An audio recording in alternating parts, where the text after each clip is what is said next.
Hello and good day. Gentlemen, my name is Shahid Khan and I am a chemical engineer. I have prepared a training course on process control diagrams. This course will refresh your knowledge on process control diagrams. This course is beneficial for all personnel from operators to engineers who are working in process plants, especially in oil and gas. After completing this course, you will be able to review process diagram symbols, describe a block flow diagram, describe the use of process diagrams and the information they contain, draw a process flow diagram, draw and label the following control loops: level, pressure, temperature, flow, composition, and cascade. Describe manual, automatic, and cascade control features. Identify the major components and purpose of AEN, equipment location drawing, electrical drawing, elevation drawing, and foundation drawing. Draw a process and instrument drawing. Describe the various process equipment relationships. Describe the equipment, instruments, control loops, piping, and operational data found in process control diagrams. Before starting the course, let's have a look on key terms of process control diagrams. Block flow diagram, BFD, is a set of blocks that move from left to right to show the primary flow path of a process. Controller is an instrument used to compare a process variable with a set point and initiate a change to return the process to a set point if a variance exists. The electrical drawings are symbols and diagrams that depict an electrical process. Elevation drawings are graphical representation that shows the location of process equipment in relation to existing structures and ground level.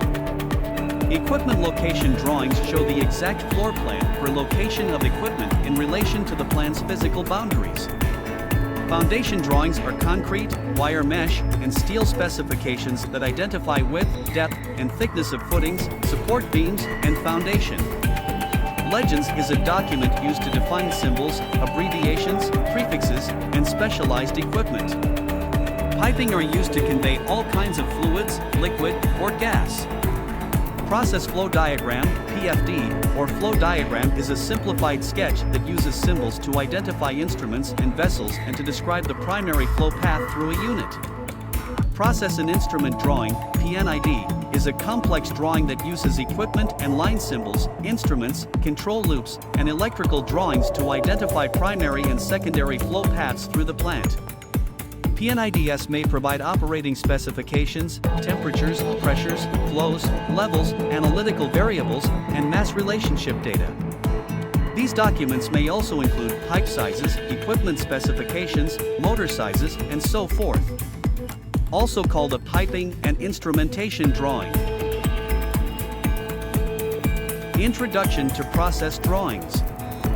Process technicians or operators, research technicians, pharmaceutical technicians, laboratory technicians, environmental technicians, engineering technicians, food processing technicians, paper and pulp technicians, power generation technicians, and engineers use process drawings or schematics to describe the primary flow and equipment used in their facilities.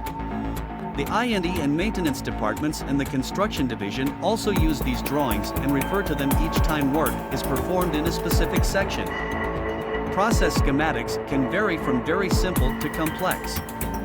These drawings simplify complex processes and provide a window through which a technician can study piping, instrumentation, equipment, and locations. Process schematics include symbols, block flow diagrams, process flow diagrams, control loops, operational data, and piping and instrumentation drawings. These drawings are used by every level of the plant and are a critical document. Block flow diagrams. Simple block flow diagrams can be used to show technical and non-technical people how material moves from one location to another.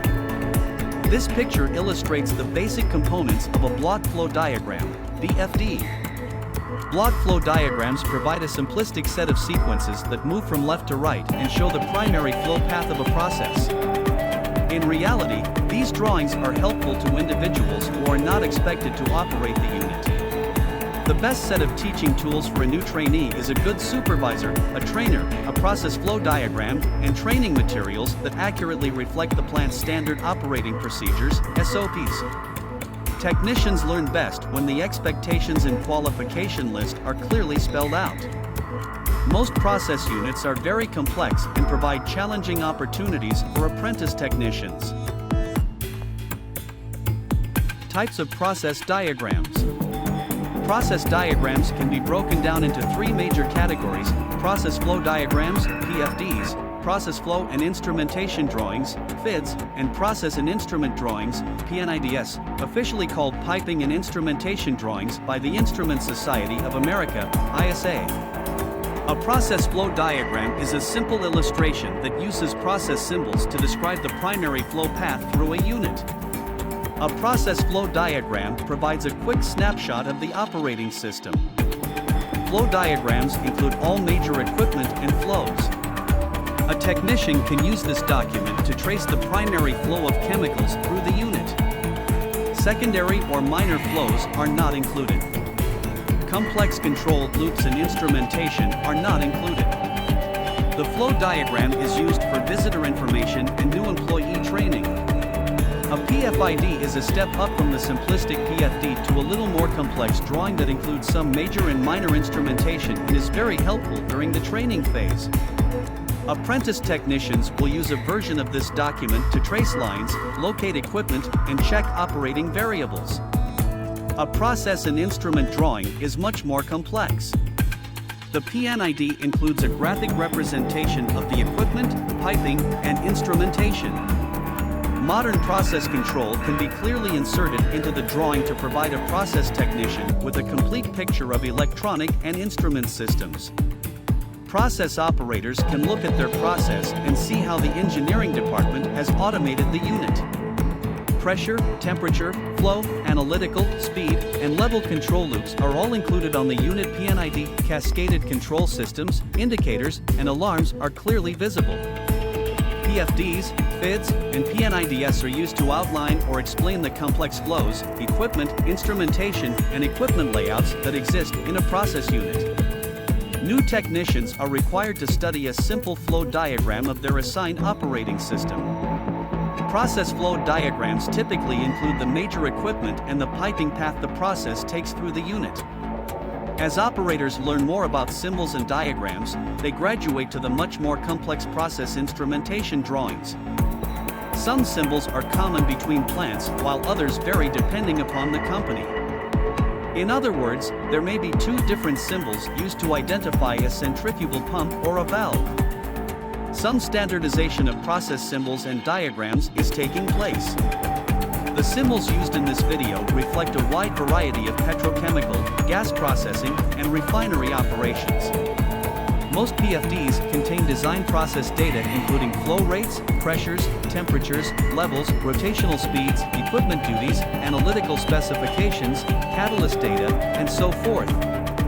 Like a well-illustrated roadmap, a process flow diagram can show intricate details of an operating unit that cannot easily be noticed during a walkthrough. Process technicians are expected to memorize the company's symbols and diagram file, interpret simple flow diagrams, and apply this knowledge within hours of starting their initial training. Technicians will graduate to complex P&IDs over the course of their training and into their work careers. This picture shows the basic relationships and flow paths found in a process unit. It is easier to understand a simple flow diagram if it is broken down into sections: feed, preheating, the process, and the final products. This simple left-to-right approach allows a technician to first identify where the process starts and where it will eventually end. The feed section includes the feed tanks, mixers, piping, and valves. In the second step, the process flow is gradually heated up for processing. This section includes heat exchangers and furnaces. In the third section, the process is included. Typical examples found in the process section could include distillation or reaction. The process area is a complex collection of equipment that works together in a system. The process is designed to produce products that will be sent to the final section. Process flow diagrams. A process flow diagram is a simple illustration that uses process symbols to describe the primary flow path through a unit. A process flow diagram provides a quick snapshot of the operating unit. Flow diagrams include all primary equipment and flows. A process technician, engineer, I&E, or safety or quality manager can use this document to trace the primary flow of chemicals through the unit.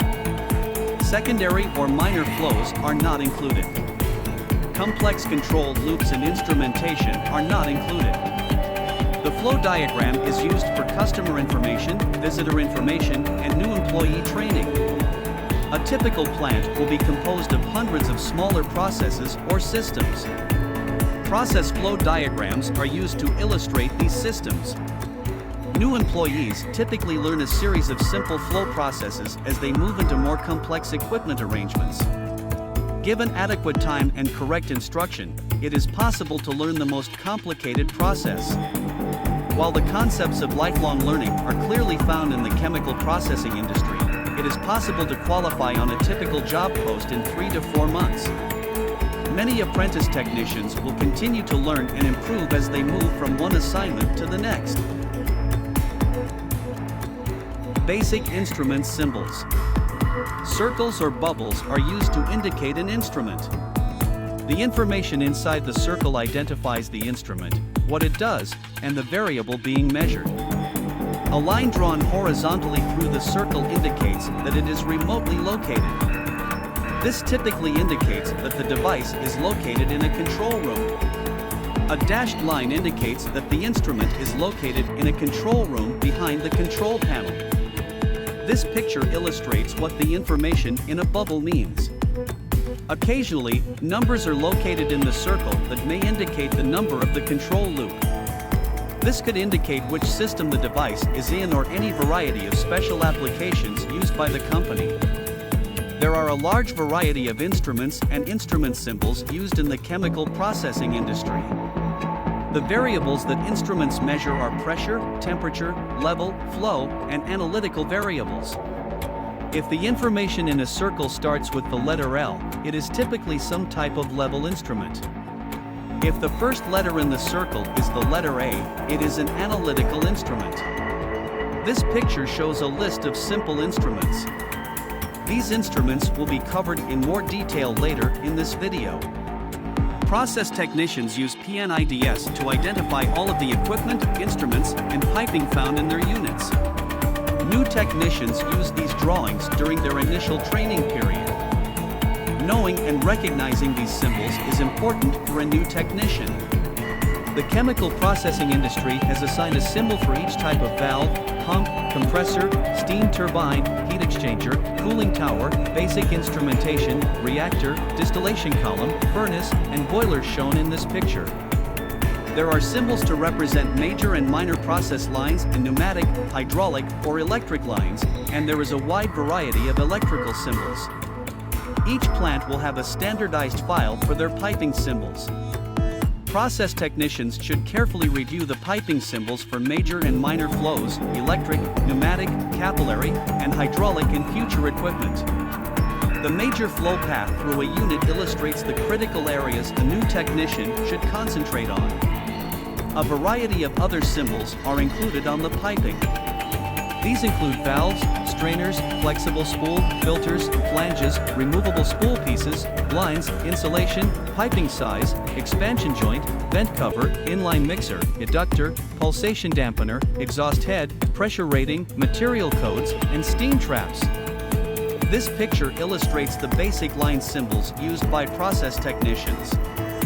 It should be noted that not every symbol will be covered here. Valve symbols. In a refinery or chemical plant, there are thousands of different valves. These valves come in a variety of designs and sizes. Modern process control is linked to the operation of a device called an automated valve. An automated valve has an actuator mounted on the valve that is designed to open, close, or throttle flow through the pipe. A process system is a network of piping and valves. Valves are designed to control the flow of liquids and gases through the system. There is a corresponding symbol for each valve you will study.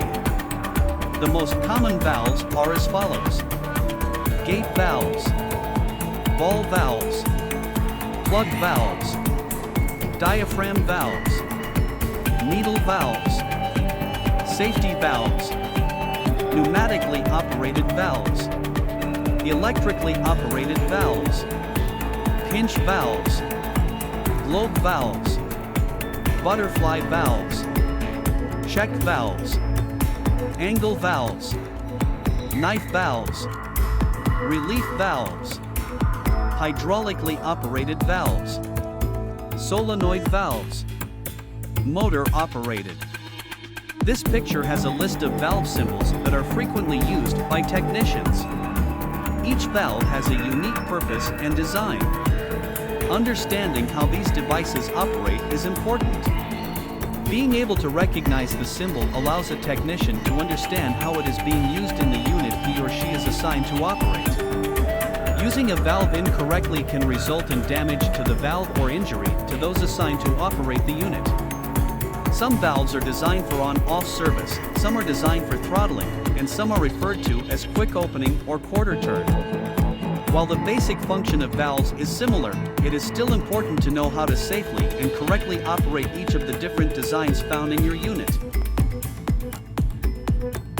Flow symbols. The basic flow elements used most commonly include orifice plates, turbine meters, rotometers, venturi tubes, mass flow meters, mag meters, pitot tubes, flow nozzles, annubar tubes, nutating disc meters, weirs and flumes, ultrasonic flow meters, vortex flow meters, Coriolis meters, and oval gear meters. The letters that represent these elements are FE written inside the bubble. The term FI for flow indicator is also used. A flow indicator may appear to be a simple gauge that provides relatively accurate measurements. For example, some flow indicators measure flow in GPM or gallons per minute. This picture shows the instrument symbol for flow indicator and flow element and shows how each is used in an instrument system. A common mistake is to use the symbol phi as the primary element in a flow control loop.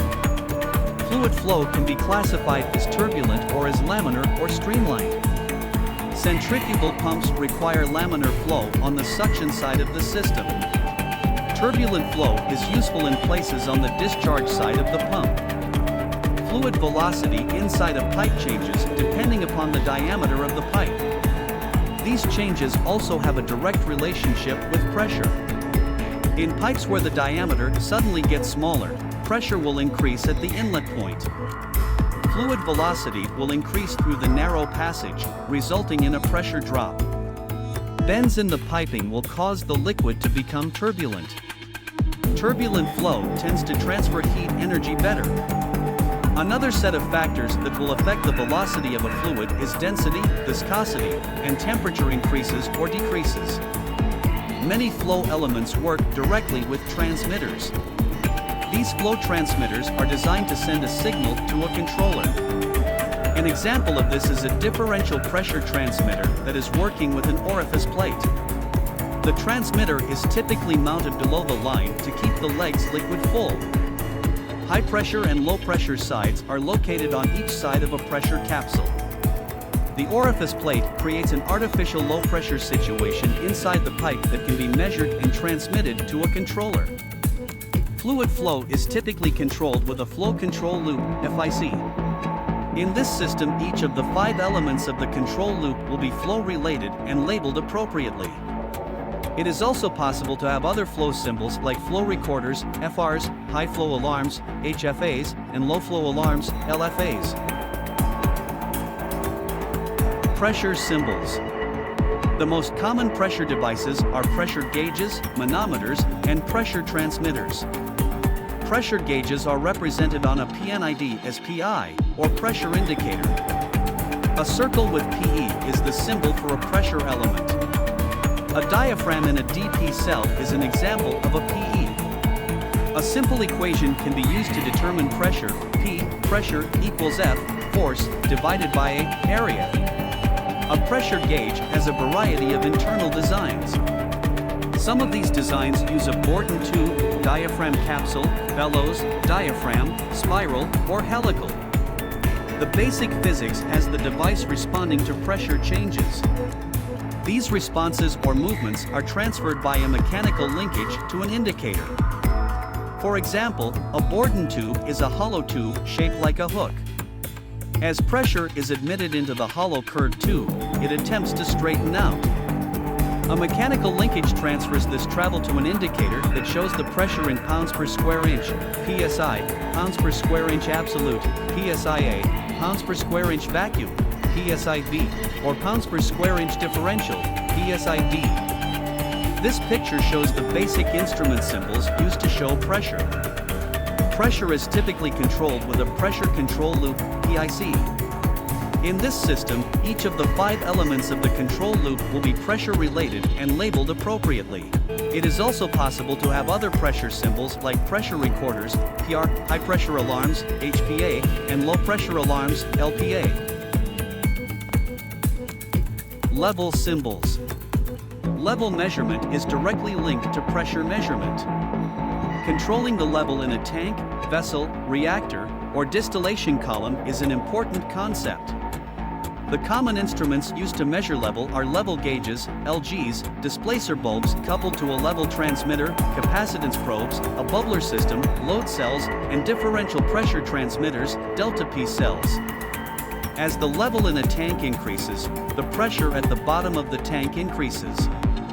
A simple equation, H, height of liquid above point being calculated, times 0.433 times specific gravity equals pounds per square inch. If the liquid is in an enclosed tank, things like vapor pressure or added gas pressure must be added to the total pressure. This picture illustrates the basic symbols used to illustrate level.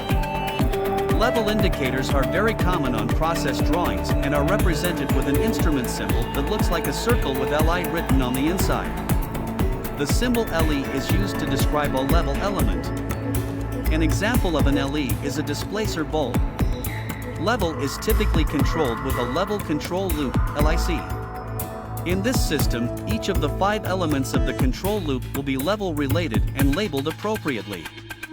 It is also possible to have other level symbols like level recorders, LR, high level alarms, HLA, and low level alarms, LLA. Temperature symbols. Temperature symbols are typically represented as TI for temperature indicator or TE for temperature element. A temperature indicator is typically a gauge or a thermometer. A temperature gauge has a bimetallic strip inside that differentially expands with increasing temperature, creating a deflection that is correlated with temperature. These instruments are located in the field next to the equipment. Temperature elements are typically thermoelectric temperature measuring devices, thermocouples, thermal bulbs, resistance bulbs, or resistive temperature detectors, RTDs. Temperature is defined as the degree of hotness or coldness of an object or environment. The 4 most common temperature scales used are Fahrenheit, Rankine, Celsius, and Kelvin. Each of these temperature scales has its own system for measuring temperature. Industrial temperature indicators and temperature elements can be operated in any of these systems. This picture provides a graphical illustration of the symbols used for temperature. Temperature is typically controlled with a temperature control loop, TIC. In this system, each of the 5 elements of the control loop will be temperature related and labeled appropriately. It is also possible to have other temperature symbols like temperature recorders, TR, high temperature alarms, HTA, and low temperature alarms, LTA. Analytical symbols. Analytical symbols are used to identify the use of quantitative or qualitative analyzers. Some analyzers check for the presence of a specific substance, while others check for the composition or percentage of the chemical in a process stream. Analyzers are used in the following systems. pH is used for acid-base concentration in cooling tower basin. ORP oxidation reduction potential is used for free electron concentration. Conductivity part per million is used for cooling tower blowdown. O2 analyzer is used for flue gases of boiler, furnace, or incinerator. CO analyzer is used for flue gases of boiler, furnace, or incinerator. Color analyzers are used for ensure color specifications on products. Chromatography is used for measures concentration of components. Opacity analyzers are used for identify concentration of particulates in a matter stream. Butane analyzer is used for measures concentration of butane. Some analyzers are used for measuring concentration or test for presence of a specific chemical. Some analyzers include mass spectrometers and total carbon analyzers. Analyzers provide an open window on the molecular level to the chemical composition of a substance. Like other control loops, an analytical control loop can be designed to automate a manual process. For example, the blowdown on a cooling water basin can use a conductivity meter as the primary element, a transmitter, a controller, a transducer, and a control valve located on the blowdown line. When the parts per million exceeds operational specifications, the control valve opens and allows a specific volume of water to go to the holding lagoons. This lost water is replaced by fresh water from the makeup system. The symbol for an analyzer used in this way is AE, or analyzer element. This picture illustrates the basic symbols used to describe analyzers. Since a variety of analytical variables are controlled with an analytical control loop, AIC, each of the 5 elements of the control loop will be analysis-related and labeled appropriately. It is also possible to have other analytical symbols like analytical recorders, AR, high analyzer alarms, HA, and low analyzer alarms, LAA. Equipment symbols. Pumps and tanks come in a variety of designs and shapes. Process symbols are designed to graphically display the process unit. Common pump and tank symbols can be found in this picture. Tanks may be designed as bin, drum, dome roof, open top, internal floating roof, double wall, cone roof, external floating roof, and a variety of spherical shaped tanks.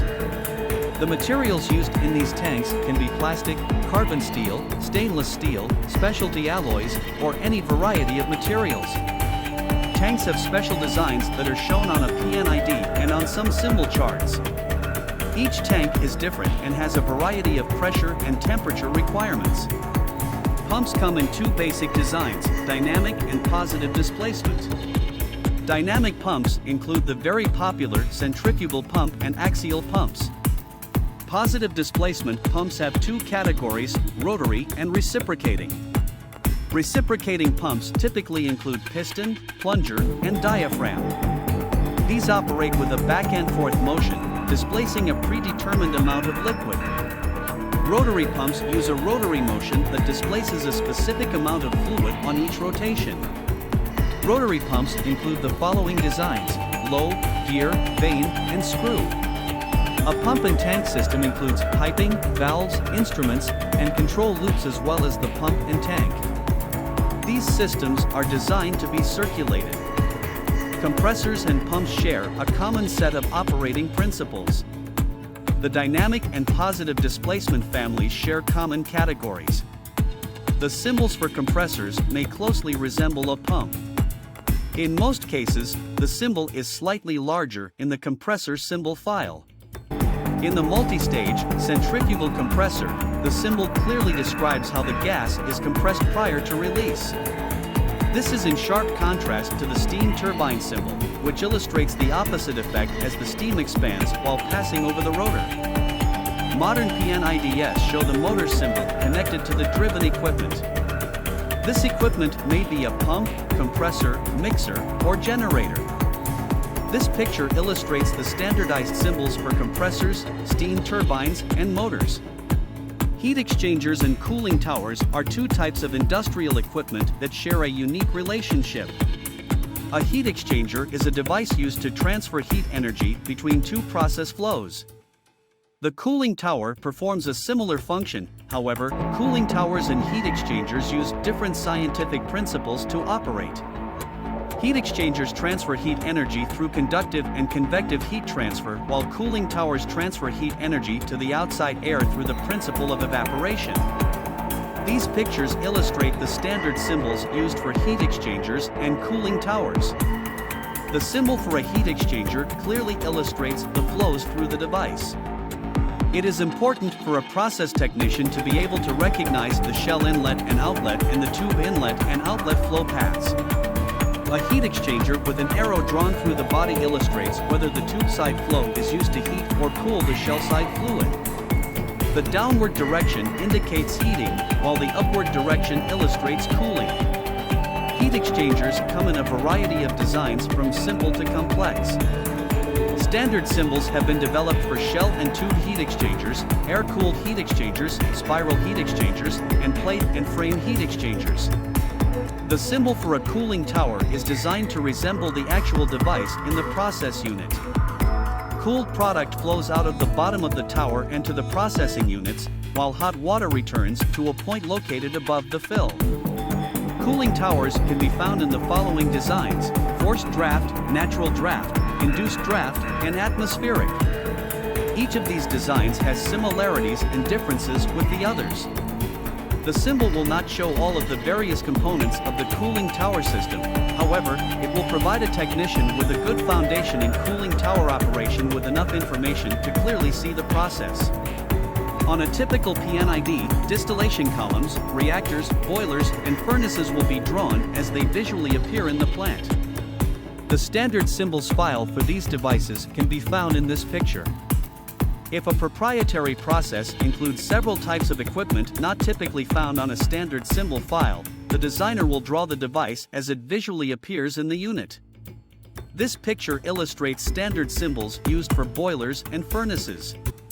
The basic components and operation of boilers and furnaces are covered in boiler and furnace trainings. A furnace is designed to heat up large volumes of feedstock for chemical processing in a reactor or distillation column. Feed enters a furnace in the cooler convection section. Heat transfer is primarily through radiant and convective processes. The hottest spot in the furnace is the firebox.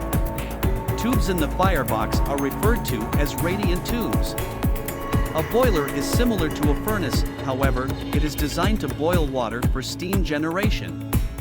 This process changes the internal arrangement of the boiler.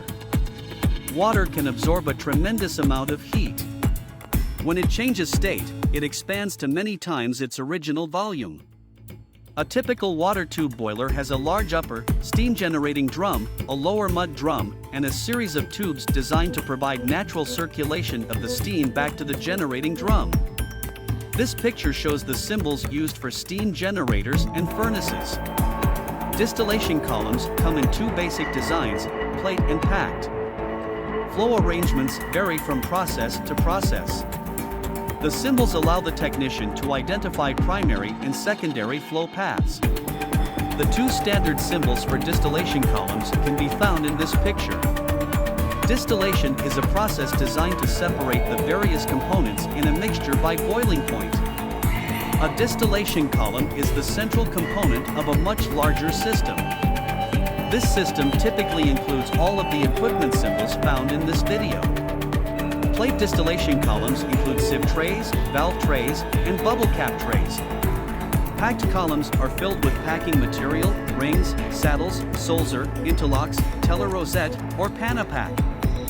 Reactors are stationary vessels and can be classified as batch, semi-batch, or continuous. Some reactors use mixers to blend the individual components. A reactor's design is dependent upon the type of service it will be used in. Some of these processes include alkylation, cat cracking, hydrodesulfurization, hydrocracking, fluid coking, reforming, polyethylene, mixed xylenes, and many other processes. A reactor is designed to allow chemicals to mix together under specific conditions to make chemical bonds, break chemical bonds, or make and break chemical bonds to form new products. The process it is used for will determine the shape and design of a reactor. This picture shows several examples of reactor symbols. Process and instrument drawings. A P&ID is a complex representation of the various units found in a plant shown in this picture. It is used by people in a variety of crafts. The primary users of the document after plant startup are process technicians and instrument and electrical, mechanical, safety, and engineering personnel. In order to read a P&ID, the technician needs an understanding of the equipment, instrumentation, and technology. The next step in using a P&ID is to memorize your plant's process symbol list. This information can be found on the process legend. Process and instrument drawings have a variety of elements, including flow diagrams, equipment locations, elevation plans, electrical layouts, loop diagrams, title blocks and legends, and foundation drawings. The entire P&ID provides a three-dimensional look at the various operating units in a plant. Process legend. The process legend shown in this picture provides the information needed to interpret and read the P&ID. Process legends are found at the front of the P&ID. The legend includes information about piping, instrument and equipment symbols, abbreviations, unit name, drawing number, revision number, approvals, and company prefixes. Because symbol and diagram standardization is not complete, many companies use their own symbols in unit drawings. Unique and unusual equipment will also require a modified symbols file. Foundation drawing. The construction crew pouring the footers, beams, and foundation uses foundation drawings shown in this picture. Concrete and steel specifications are designed to support equipment, integrate underground piping, and provide support for exterior and interior walls. Process technicians do not typically use foundation drawings, but these drawings are useful when questions arise about piping that disappears under the ground and when new equipment is being added. Elevation drawing. Elevation drawings in this picture show the location of process equipment in relation to existing structures and ground level. In a multi-story structure, the elevation drawing provides the technician with information about equipment location. This information is important for making rounds, checking equipment, developing checklists, catching samples, and performing startups and shutdowns. Electrical drawing. Electrical drawings in this picture include symbols and diagrams that depict an electrical system. Electrical drawings show unit electricians where power transmission lines run in places where power is stepped down or up for operational purposes. A process technician typically traces power to the unit from a motor control center, MCC. The primary components of an electrical system are the MCC, motors, transformers, breakers, fuses, switchgears, starters, and switches. Specific safety rules are attached to the operation of electrical systems. The primary safety system is the isolation of the hazardous energy lockout, tagout permit. Process technicians are required to have training in this area. This picture shows the basic symbols and flow path associated with an electrical drawing. Electrical lines are typically run in cable trays to switches, motors, ammeters, substations, and control rooms. A transformer is a device used by industry to convert high voltage to low voltage. The electric department always handles problems with transformers. Electric breakers are designed to interrupt current flow if design conditions are exceeded. Breakers are not switches and should not be turned on or off. If a tripping problem occurs, the technician should call for an electrician. Fuses are devices designed to protect equipment from excess current. A thin strip of metal will melt if design specifications are exceeded. During operational rounds, technicians check the ammeters inside the MCC for current flow to their electrical systems. Voltmeters, electrical devices used to monitor voltage in an electrical system, are also checked during routine rounds. Equipment location drawing. Equipment location drawings, plot plans, show the exact location of equipment in relation to the plant's physical boundaries shown in this picture. One of the most difficult concepts to explain to a new process technician is the scope and size of modern chemical processing. Most chemical plants and refineries closely resemble small cities. They have well-defined blocks and areas connected by a highway of piping and equipment. Equipment location drawings provide information about the neighborhood. Loop diagrams. A loop diagram traces all instrument connections between the field instrument and the control room panel. This includes instrument airlines, wiring connections at field junction boxes, and control room panels and front connections. Electrical one-line diagrams. Like the piping in process systems, the wiring in a unit follows a path. Electrical diagrams show a flow path for distributing power throughout the unit and to all electrical equipment.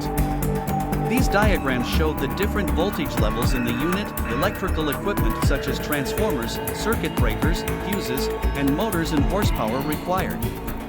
It also includes start/stop switches, emergency circuits, and motor control centers. Process technicians can use these diagrams to trace a system from the power source to the load. Sources of information for process technicians. Information used by process technicians comes from a variety of sources. Some of these sources are operating training manuals, process descriptions, process control manuals, equipment summaries, safety, health, and environment regulations, operating procedures, start-up and shutdown procedures, emergency procedures, process diagrams, technical data books, detailed equipment vendor information, process variables. The process variables that a technician is responsible for controlling include temperature, flow, level, pressure, and analytical variables. It stands to reason that a study of the scientific principles associated with these variables is required for any new trainee. This study would also include the instrumentation specific to the process and the equipment associated with it inside the system. Technicians can spend a lifetime studying the unique features associated with the many processes found in the chemical processing industry. Pressure control loop. A pressure control loop design uses the 5 elements of the control loop. The area to be controlled is a special vapor disengaging cavity that allows vapors or gases that are compressible to be controlled at a set point. The one area that changes consistently is the first primary elements and sensors. Pressure-controlled loops use devices to detect pressure changes. These primary elements are typically expansion-type devices. Primary pressure elements include C-Borden tubes, helical, spiral, bellows, pressure capsule, or diaphragm.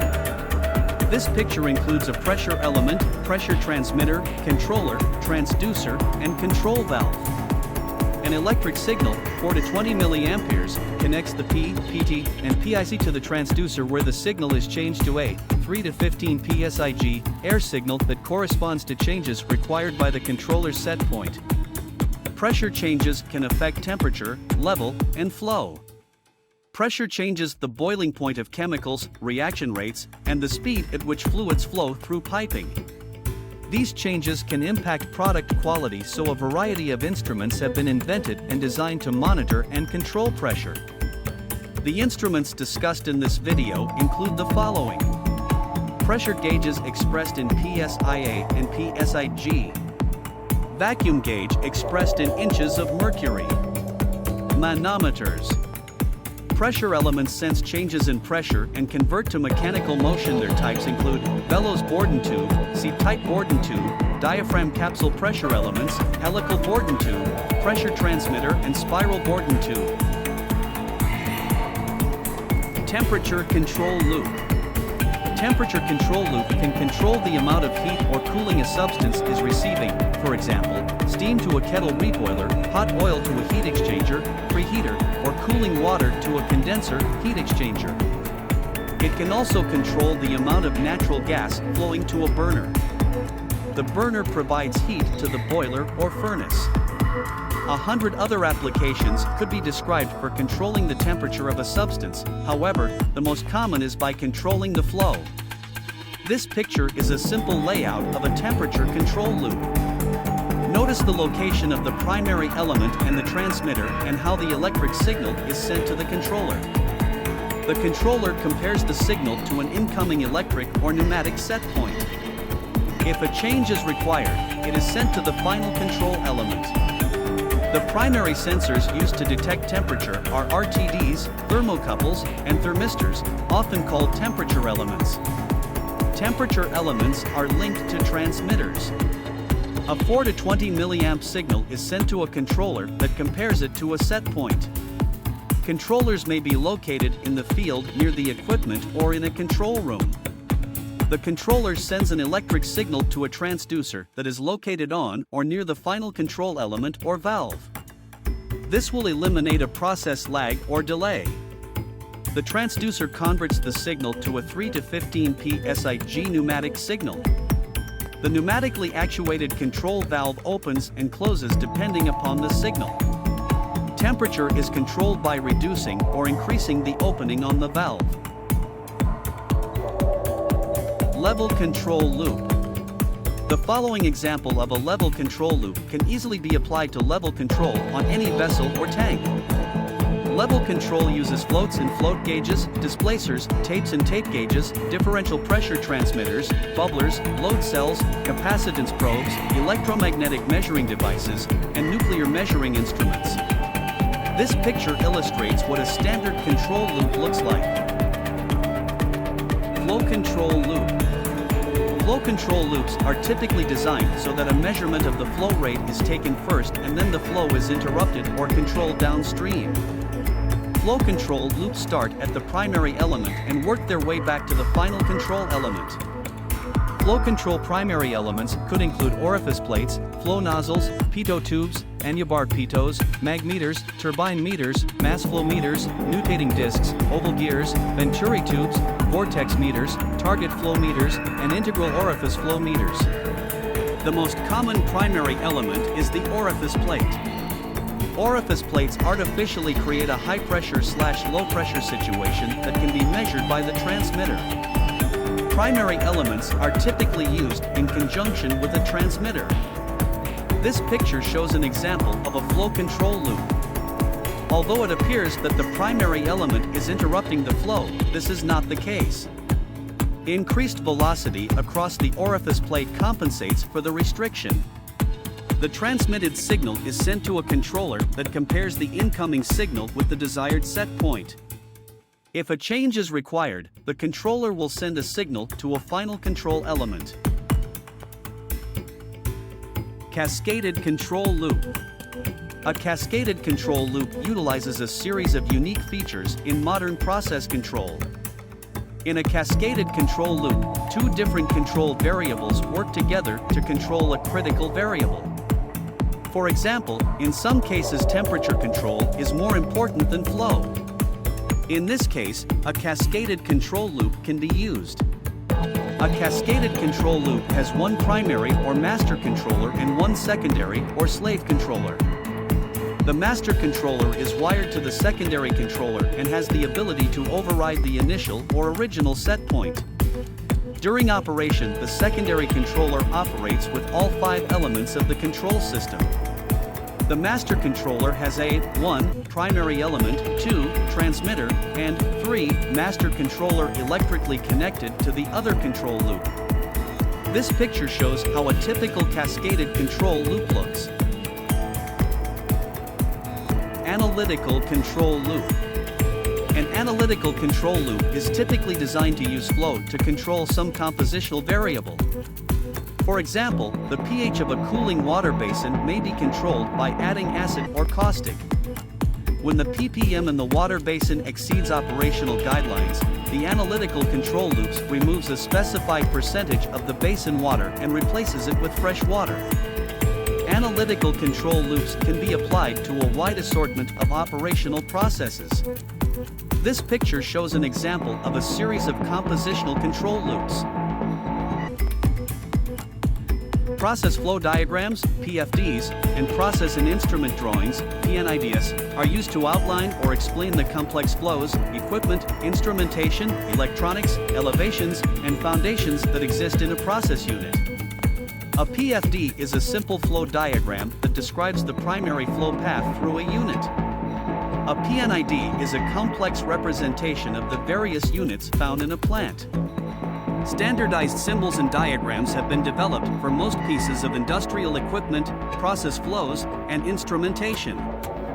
That's all, gentlemen.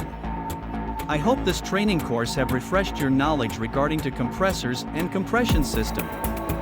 Good day and good luck.